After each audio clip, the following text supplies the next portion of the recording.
I can see it in your eyes. I think for Sykes to come over and do what he did takes utter courage. I can feel the gravity. The forces pull between you and me.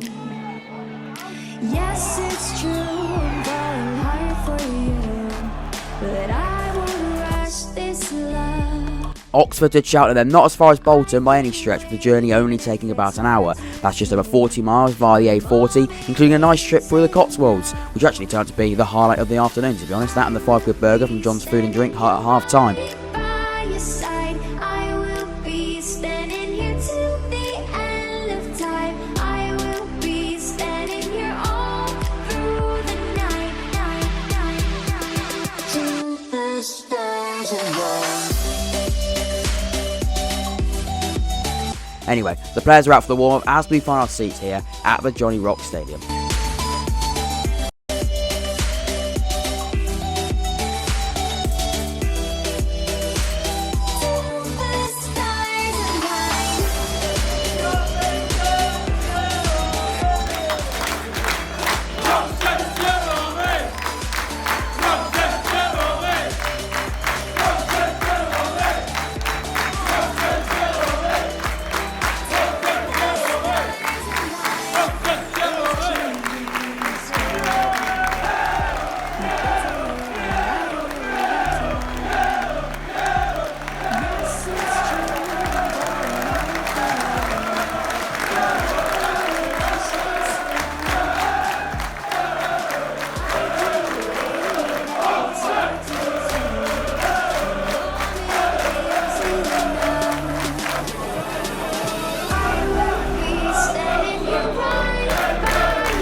So first chance for Oxford United then in this game. He tries a training ground-esque free kick, goes to find this runner on this right hand side, goes across goal, no one can get there, no one's there to turn it in. We do actually recover it slightly, can't beat the first man, actually goes out for a corner, and then that's really where we see the next big chance. Oxford United put a ball in the penalty area, a bit of a scramble, thought we'd volleyed it in, but no, it goes wide, and in the end it goes, I think it's offside in the end.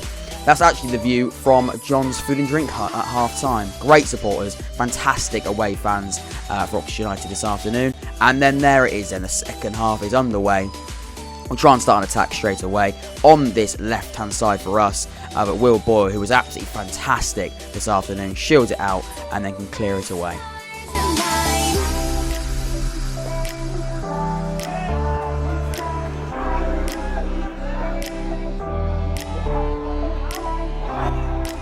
Oxford United fans get all excited, but the referee has his hand up in the air. We turn over to the linesman on this left-hand side. The goal will not count. It was offside. But for a moment, I thought we got ourselves a goal. By your side, I will be standing here till the end of time. I will be standing here all through the night. I will be standing here till the stars align. And then it all starts here from a lovely kick from the goalkeeper. Goes forward, Thornley misses the header, goes across goal. Really big chance for Cheltenham Town across goal, and Cheltenham lead through Alfie May. Very, very disappointing stuff from Oxford United defensively. You can see what it means to the goalkeeper for Cheltenham. Oxford United fans not happy with that at all. But the stadium, from what we did see from our side, erupts as Cheltenham Town take the lead. And yeah, it's going to be quite a difficult last 20 minutes of this game.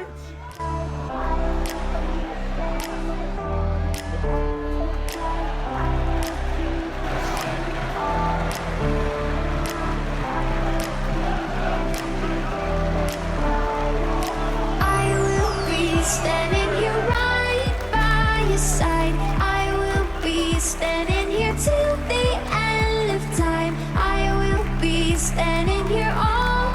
And there it is then, full time for Oxford United. They lose a very, very disappointing game, 1-0 to Cheltenham on the road. Another quite disappointing away trip.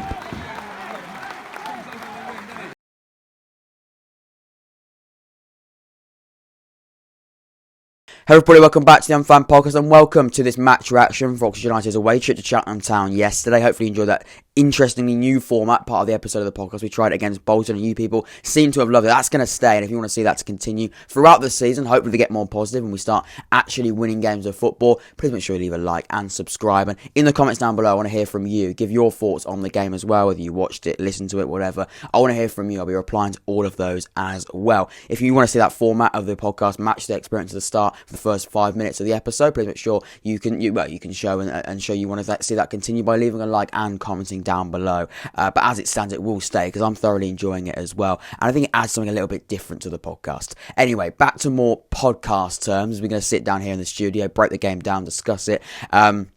And yeah, just sort of tactically break it down. We're going to talk about Karl Robinson, the situation that he's got himself into now. The first half, the second half, the fact that Oxford United at times just look very, very worrying. Now, I'm recording this on Sunday morning, quite early on Sunday morning. I think it was best that I did a live stream, sort of nothing to do with Oxford United versus Cheltenham yesterday, and that went down really, really well. I think it's better that I slept on that. I slept on that performance. I'm coming back now, a little bit more refreshed, calmed down a little bit, and then we can sort of look at it from a little bit of a more level head, if you like. I think if even I do it straight away, sometimes say things a little bit more rash, and sometimes I don't get my point across the way I would have wanted to. I feel like now if I'm sat down a little bit more relaxed and in a different mindset, I can look at it from a bit more of a level-headed football tactical point of view, and as well just give my opinions as well. I don't want to make it all football, analyse it and sort of sugarcoat it. I'm going to be very, very honest as well, and just give my opinions on the game, with other bits and pieces in there as well.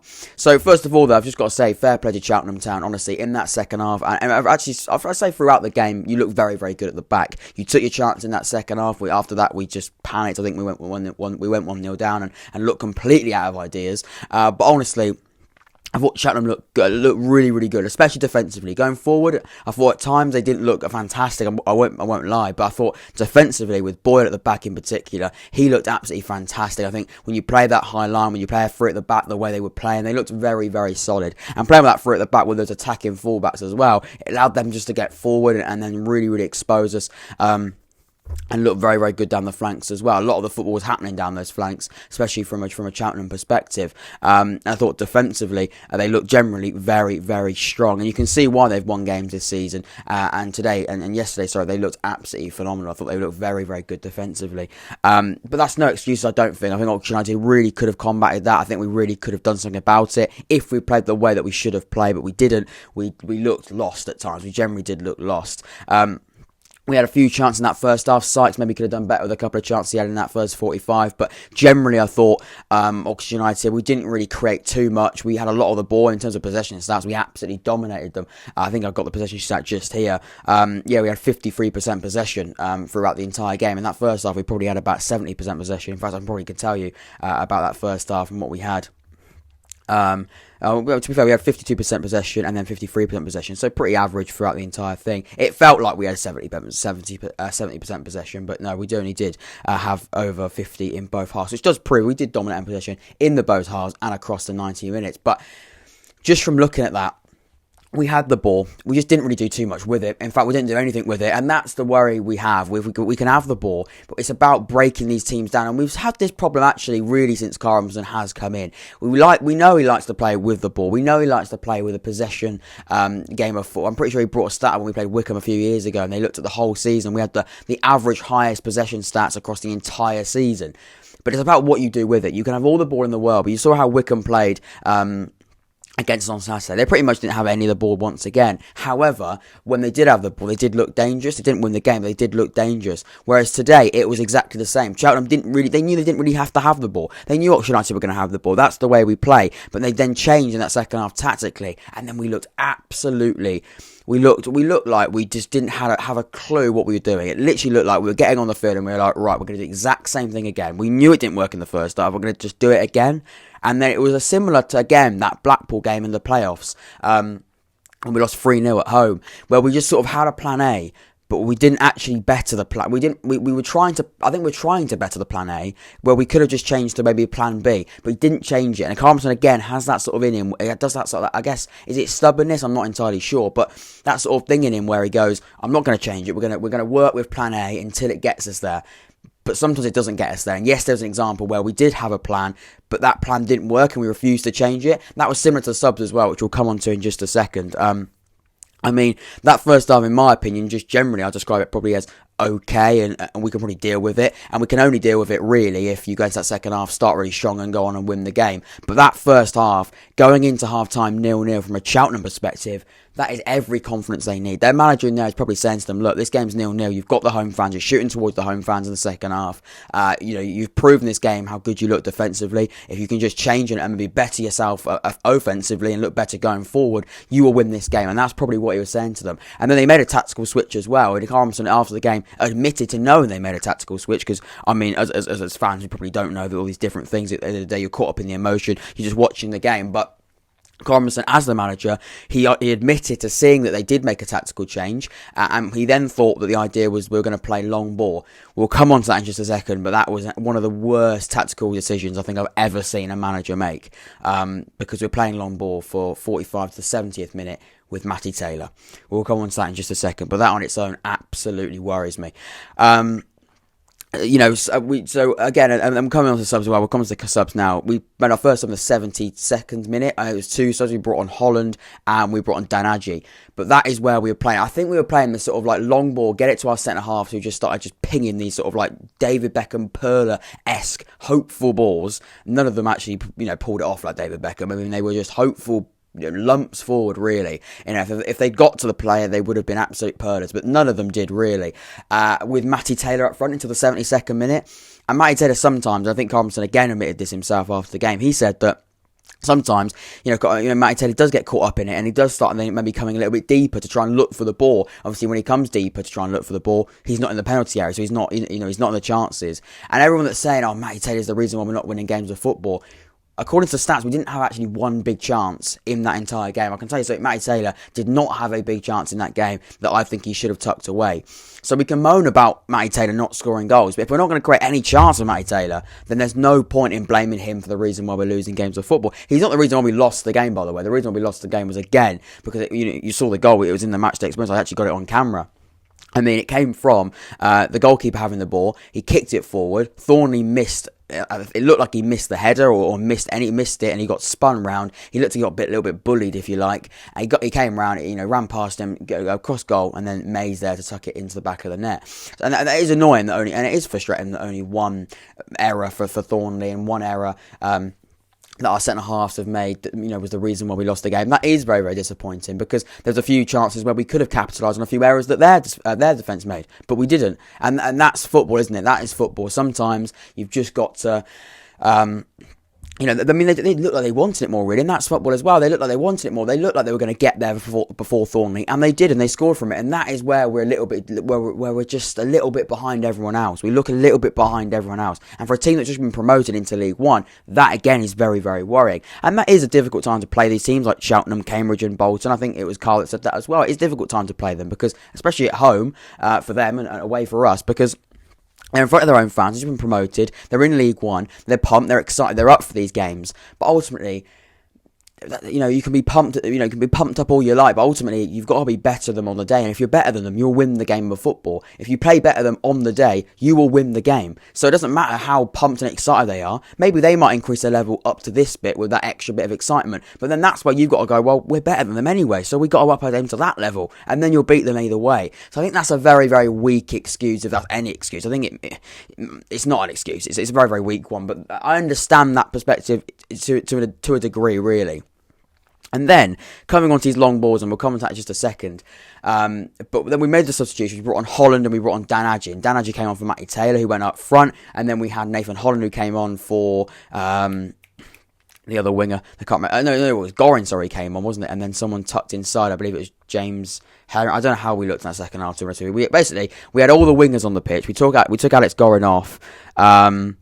Herbie Kane come eventually. So yeah, it was Danadji and Nathan Holland who came on for Gorin. So I believe in that second half we must have played like 2 up front, or maybe a front 4. I don't actually know how we set up, really. I think it was just basically get all the attacking players on the pitch, really, other than Matty Taylor, and swap it for Danadji. And then that's obviously where we played and tried to play this sort of long ball way of playing, which then meant that we were just going to hoof these balls up to Danadji. Hopefully he'd hold up the ball, maybe pass it off to one of these wingers or if anything, hold up the ball and then spin off and maybe have a chance himself. But either way, the fact that I don't even know what we looked like in the second half, just remember we took a defensive midfielder off, so we might have gone with Henry and Kane in the middle, but we wouldn't have put either one of Danadji and Nathan Holland in the middle. We might have put, we did. We probably would have put Sykes, but then he was on the left hand side as well. Either way, we did have a front three of Matty Taylor, Danadji, and Gavin White, and then also Danadji. Maybe Gavin White was playing as a secondary striker, and I think he was playing as maybe a secondary striker with Danadji, and then having Nathan Holland on that right hand side. I really don't know, and that again is another reason I really don't know what we did. Either way, it didn't work, and it was really, really insignificant in the game. We didn't even touch the ball. I don't think Nathan Holland actually touched the ball, and that's again another thing as well. Why would you bring on all these different players, all these attacking wingers, if they don't even touch the ball? Billy Bowden touched the ball about twice, and that was one of them was a free kick. Danadji probably touched it about 3 or 4 times, but he looked lost. He really did not look like he did not look like he knew what he came on the pitch to do. Nathan Holland as well. With Danadji as well, he needs space to run into, and he didn't have any space to run into because they were just so tight on him, and they knew that with Danadji, need that space. If you can let him spin and go, he's going to be a real danger because he's very strong and he's very quick, but he didn't have any space. He just looked surrounded at all times. He just couldn't move, and if you can't do that and you're going to block him off, he's going to be absolutely nullified in the game, and that's exactly what they did, and fair play to Cheltenham. They got that tactically right as well. With Nathan Holland, he didn't even touch the ball. I think maybe twice he got the ball out wide and didn't really, again, look like he was going to affect the game. Didn't really take these players on. I think they said as well that they've got a really, really good team on paper, Oxford United. They've got some really good players, but what is this sort of like, what is the best team? What is that starting 11? And how can the players come in and then also still affect the game in a positive way? We had this starting 11. We brought on Nathan Holland, who didn't do anything. We bring on Danadji because we wanted to tactically make a change. We've never played long ball. It reminded me of when we had that really awful run last season when we were losing games at the start of the season. We were playing this really direct game of football. And probably the reason why that possession stats went down to 53% was because we just ended up in the second half, and the second half of that second half, just lumping these balls forward, hoping that Danadji was going to hold the ball up. I mean, that's just stupid. That is just stupid. We've got McNally, who's playing his first season in the Football League as a professional footballer, and he's being told that the way he's got to play is he's going to just lump these balls forward and hope that one of them hope that Danadji gets hold of them, or Sykes can maybe muscle someone out of the game. But they're playing a way that it just was never going to work. And Karl Robinson described that first half as excellent. I mean, if that's excellent, we're in an even more worrying position I thought we were in when I walked out the ground. The second half, I don't think he described the second half as excellent, but he still said that it was a high performance game with low reward. Or no reward, and I thought that was a poor interview. I thought really, I'll back Karl Robinson as much as I can. I think he's a really, really good, player to manager, man manager, if you like, sort of coach. And I think as a manager as well, he's had moments of being a really, really good manager, and we've all seen that. He's got us to the playoffs twice in his 2 full seasons. There's no doubt there's a very, very good manager there. He's linked with teams in the Championship pretty much every week. And why is that? I mean, probably because he plays very, very good football, and he has generally got quite a good track record, especially at Oxford United, with getting teams in that top 6. But it's these moments here where we need to change and we need to adapt. We don't seem, when we go on a bad run, we then start seeing a we start getting ourselves in a really, really unfortunate position. We've won 1 out of our last 1, 2, 3, 4, 5, 6, 7 games. That does include a game in the cup. 2 games in the cup, sorry. And that again is very, very worrying. Last game we won was against Lincoln. We then made a lot of changes and lost to Cambridge in the cup, which isn't too much of a worry. But these last 3 games against Wimbledon, Wycombe and Cheltenham have been very, very poor. I mean, Wycombe not so much. It was a difficult game to sort of say whether we were good or not, because Wycombe played a very, very different style of play. But especially against Wimbledon, we looked horrific. And against Cheltenham yesterday, I thought we looked abysmal. I thought yesterday was probably one of the worst Oxford United performances I've seen in quite a few seasons. And that is including some pretty bad runs we've seen in the last few seasons. That tops all of them, because it was just absolutely, we looked just out of ideas, and then when you start doing that, that's when you have to, things have to, but that's when you have to start worrying, really, especially as a manager and as fans. And Karl Robinson's got to be careful, because the fans will turn on him. I mean, I was in that away end yesterday, and I saw after the game that Sykes situation. And to be fair to Sykes, by the way, I think for Sykes to come over and do what he did takes utter courage. To come over and just be a face in front of the fans when they're shouting probably some pretty nasty things at you, not because they don't like you as a person, because that performance was bad, and maybe not to you personally either, to the whole team, to come over and just, be a face to speak to takes utter courage. And that for Mark Sykes, I think, is a very, very big move, and that's got to be respected. I respect Mark Sykes for doing that, because that takes real courage and a real sort of sense of he just cares. It proves he cares. It proves he does care about the football club, and he proves he cares about the badge. And that's what I want to see. And that was a really, really good move from Mark Sykes, because I didn't really see any of the other players really sort of come over and really make an effort. I understand they're disappointed they've lost the game, but, we have just paid to go and see that away from home. So, there maybe is an argument there to suggest that you probably should come over. I know they clapped or whatever, but you know what I mean? Mark Sykes the only one that came over and had a bit of a face to speak to these fans. Karl Robinson sort of, I'm not going to speculate too much. From what I saw, and I was pretty quickly out of the ground for pretty obvious reasons, I wasn't too happy about the result. It didn't look like he came over very, very far. It looked like a bit of a clap, quickly get into the tunnel. That's a little bit, and I'm not that if that's all he did, then that's a little bit cowardly in my opinion. But again, if he didn't do it, then he did come over. Maybe I didn't see it. I'm not going to say that he definitely did that. I'm not entirely sure. But from what I saw, he didn't really look like he came over. And to be honest, I think most of the things that the fans were saying were aimed at Karl Robinson, because he set the players up to play the way they did, and that was a very, very poor performance. We've just come away from home and we've watched that. That's, in my opinion, absolutely dreadful. So I think that's got to be something that he maybe looks at in himself. But fair play to Mark Sykes for doing that. We've mentioned Dan Adjei looking absolutely lost up front when we played this long ball way. It didn't work ultimately. Dan Adjei just so far this season just hasn't looked very good at all. Herbie Kane, again, this is a player that Karl Robinson said we had to call an emergency meeting for. I'm not being on it. I'm going to be completely honest. After those 90 minutes that he played, he made it maybe 85. I think he got subbed off in the last 5 minutes. He's certainly, from what I've seen, and he's got to keep training. He's got to keep playing loads of games, to more and more games of football, and build that match fitness up. From just looking at him for his first impressions, that emergency meeting might have been a slight exaggeration. I don't really, this is apparently the player that Karl Robinson said we couldn't turn down, and that other managers were apparently jealous of. And I'm not going to go over the top about Herbie Kane, because I think he could be a player to watch out for. He definitely does have a really...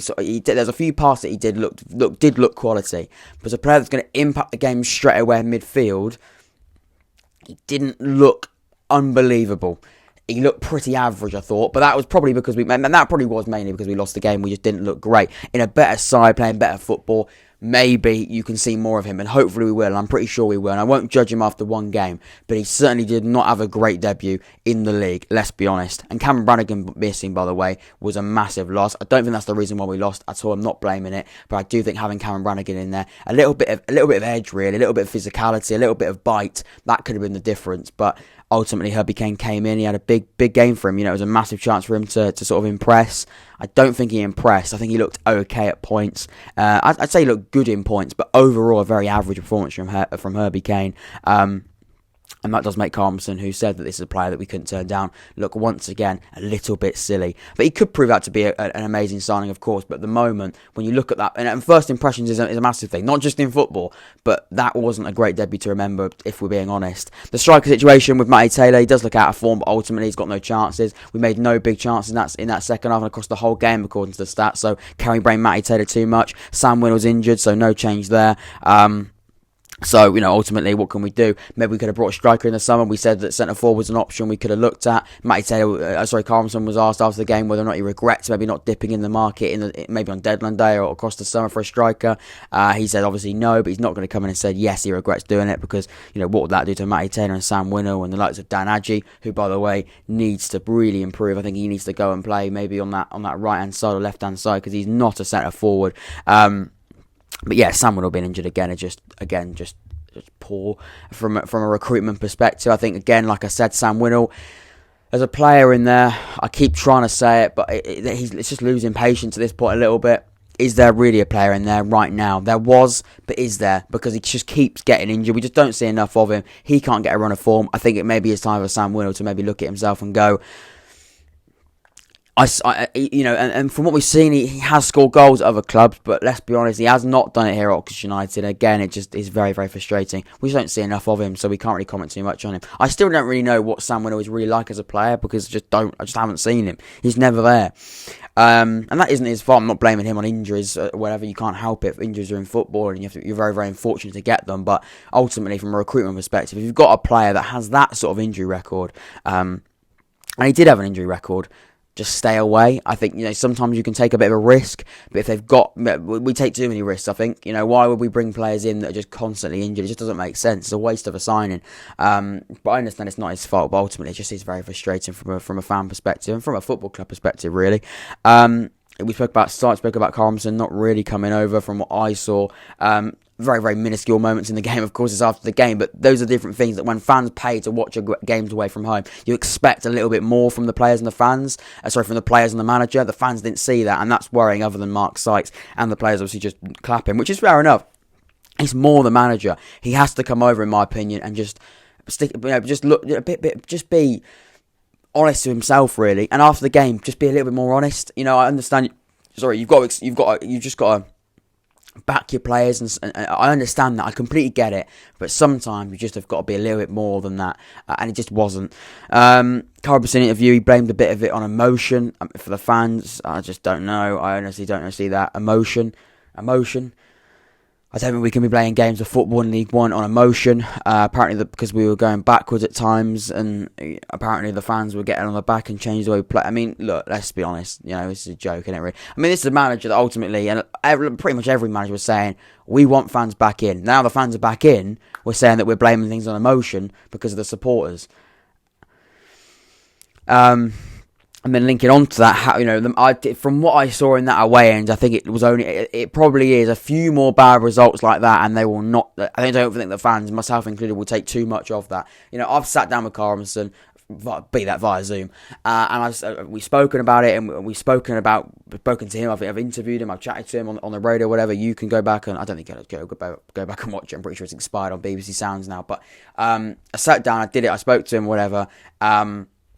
And different people were asking him questions. I sat there and actually spoke, and I saw him answer his questions. He was in front of me, and I'll back him. I actually generally think he's a very, very good manager. I really do like Karl Robinson. I think he's a really good coach, but he's a good coach in aspects at times. I think he's a good coach in different moments, and sometimes he can be a little bit stubborn in his ways, and then that's why he doesn't change things. That's why he starts getting himself into a little bit of trouble. But I can tell you something, the fans, from what I saw, will not take too much of that more. Honestly, I do think it will be two poor home performances, either against Gillingham and against Accrington. If those two go wrong, we're in deep trouble. Maybe not we're in deep trouble, but certainly Karl Robinson will be in deep trouble himself as well, because that is not a very good place to be.